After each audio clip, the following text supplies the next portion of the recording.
বৈশাখ মাসের শুক্লপক্ষের তৃতীয়া তিথিকে অক্ষয় তৃতীয়া বলা হয়। সেদিনই পালিত হয় অক্ষয় তৃতীয়া ব্রত।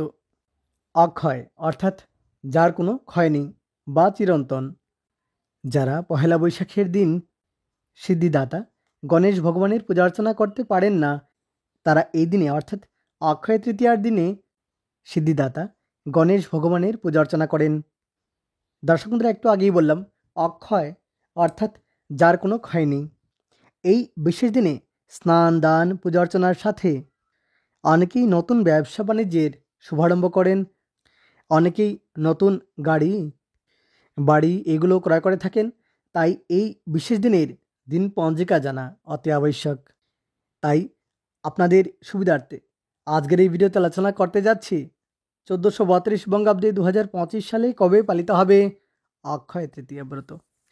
তৃতীয়া তিথি কখন আরম্ভ হবে এবং কখন শেষ হবে, এই বিশেষ দিনের দিন পঞ্জিকা সহ শুভকর্ম এবং অমৃত যুগের সময়ক্ষণ নিয়ে আলোচনা করব। তাই অবশ্যই সঙ্গে থাকবেন এবং আপনাদের সুবিধার্থে সময়সূচি স্ক্রিনে দেওয়া হয়েছে, চাইলে স্ক্রিনশট নিয়ে রাখতে পারেন। আর প্রশ্ন থাকলে অবশ্যই কমেন্ট করবেন, চেষ্টা করব 73 কমেন্টের উত্তর দিয়ে দিতে। দর্শক বন্ধুরা, অক্ষয় তৃতীয়ার বিশেষ ধার্মিক মাহাত্ম্য রয়েছে। এই অক্ষয় তৃতীয়া তিথিতেই ত্রেতা যুগের অন্ত হয়েছিল এবং দ্বাপর যুগের সূচনা হয়েছিল। অক্ষয় তৃতীয়াতেই চিরঞ্জীবী মহর্ষি পরশুরাম জন্মগ্রহণ করেছিলেন, যিনি পালনহার বিষ্ণু ভগবানের ষষ্ঠ অবতার। ঋষি যমদগ্নি এবং মাতা রেণুকার পুত্র মহর্ষি পরশুরাম অক্ষয় তৃতীয়াতেই জন্মগ্রহণ করেছিলেন। তাই অক্ষয় তৃতীয়ার এই বিশেষ দিনটি শ্রী শ্রী পরশুরাম জয়ন্তী রূপেও পালন করা হয়। দর্শক বন্ধুরা, অক্ষয় তৃতীয়াতেই পুরীতে শ্রী শ্রী জগন্নাথ দেবের রথযাত্রার রথ নির্মাণের কার্য শুরু করা হয়।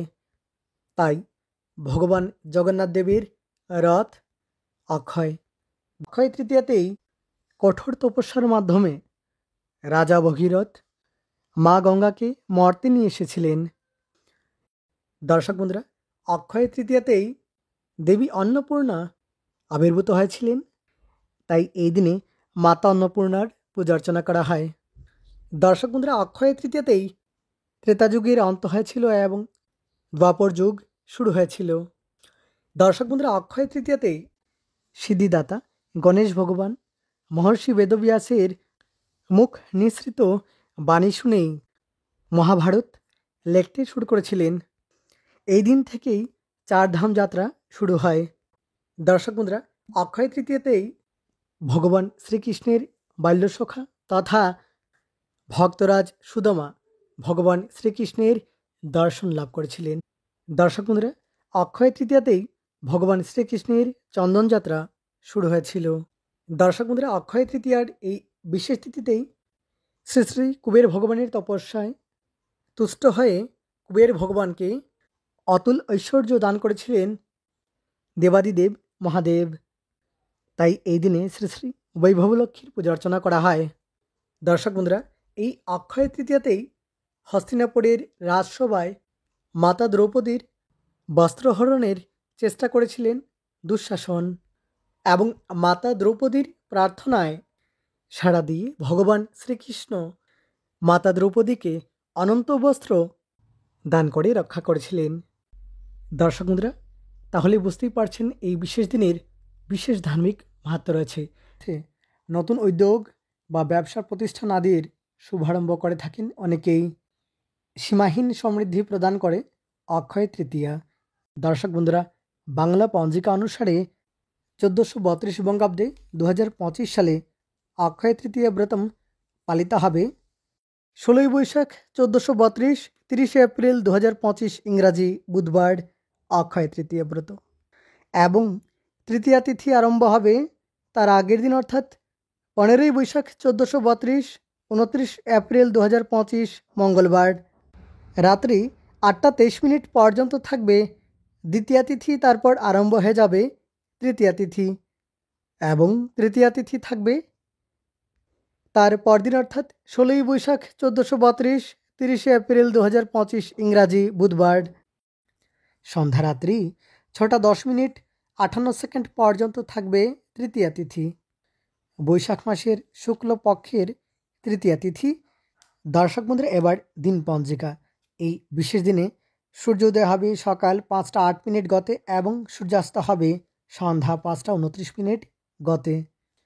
এবং এই বিশেষ দিনে চন্দ্রোদয় হবে সন্ধ্যা 7টা 16 মিনিট গতে এবং চন্দ্রাস্ত হবে রাত্রি 9টা 35 মিনিট গতে। এবং তৃতীয়া তিথি থাকবে, একটু আগেই বললাম, সন্ধ্যা রাত্রি 6টা 10 মিনিট 58 পর্যন্ত। রোহিণী নক্ষত্র থাকছে রাত্রি 8টা 17 মিনিট পর্যন্ত। শোভন যোগ থাকছে দুপুর 3টা 48 মিনিট পর্যন্ত। তৈতিলকরণ থাকবে সকাল 7টা 16 মিনিট পর্যন্ত। তৎপর গড়করণ এবং গড়করণ থাকবে সন্ধ্যা রাত্রি 6টা 10 মিনিট পর্যন্ত। এবার শুভকর্ম। দর্শক বন্ধুরা, এই দিনে শুভকর্ম করা যাবে দীক্ষা। সেই সঙ্গে দুপুর 3টা 48 মিনিট 11 মধ্যে গাত্রহরিদ্রা, আবিরান্ন, দিরাগমন, সাতবক্ষণ, নামকরণ, নিষ্কামন, অন্নপ্রাশন, চূড়াকরণ, গৃহারম্ভ, গৃহপ্রবেশ, দেবগৃহারম্ভ, দেবগৃহ প্রবেশ, নববস্ত্র পরিধান, নবসজ্জা শূন্যাধ উপভোগ, পুংরত্ন ধারণ, জলাশয় আরম্ভ, জলাশয় প্রতিষ্ঠা, দেবতা গঠন, দেবতা প্রতিষ্ঠা, শ্রী শ্রী বিষ্ণু প্রতিষ্ঠা, শ্রী শ্রী শিব প্রতিষ্ঠা, বৃক্ষ প্রতিষ্ঠা, বিপুণ্যারম্ভ, পুণ্যাহ, নাট্যারম্ভ, ঔষধকরণ এবং সেবন, গ্রহ পূজা, শান্তি শৈস্তয়নাদি, হল প্রবাহ, বীজ বপন, বৃক্ষাদি রোপণ, ধান্য রোপণ এবং বাহন ক্রয় বিক্রয় আদি শুভকর্মের শুভারম্ভ করা যাবে। তবে সন্ধ্যা 6টা 10 মিনিট 58 মধ্যে দিন দগ্ধা এবং এই সময়কাল পর্যন্ত পটল তৎপর মূলক বক্ষণ নিষেধ। দর্শক বন্ধুরা, সন্ধ্যা 6টা 10 মিনিট 58 মধ্যে অক্ষয় তৃতীয়া ব্রতম। স্নানদানে অক্ষয় পুণ্যফলম, শৈত্যযুগেদ্যা স্নানদানাদি ও অনধ্যায়, ভোজ্য সহিত জলপূর্ণ ঘর দানে সূর্যলোক গমনম ফলম।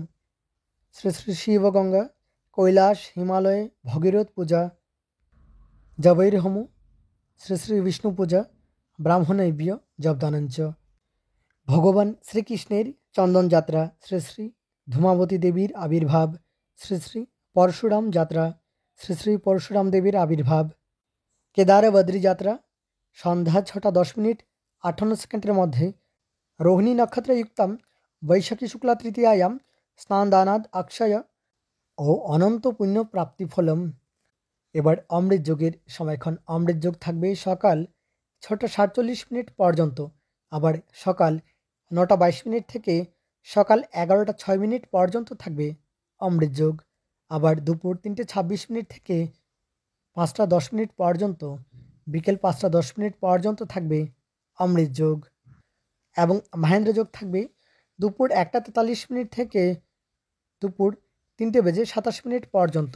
দর্শক বন্ধুরা, সকাল 6টা 47 মিনিট পর্যন্ত শুভ সময়। আবার সকাল 9টা 58 মিনিট থেকে সকাল 11টা 6 মিনিট পর্যন্ত শুভ সময় এবং সকাল 11টা 33 মিনিট থেকে দুপুর 1টা 10 মিনিট পর্যন্ত থাকবে বারবেলা।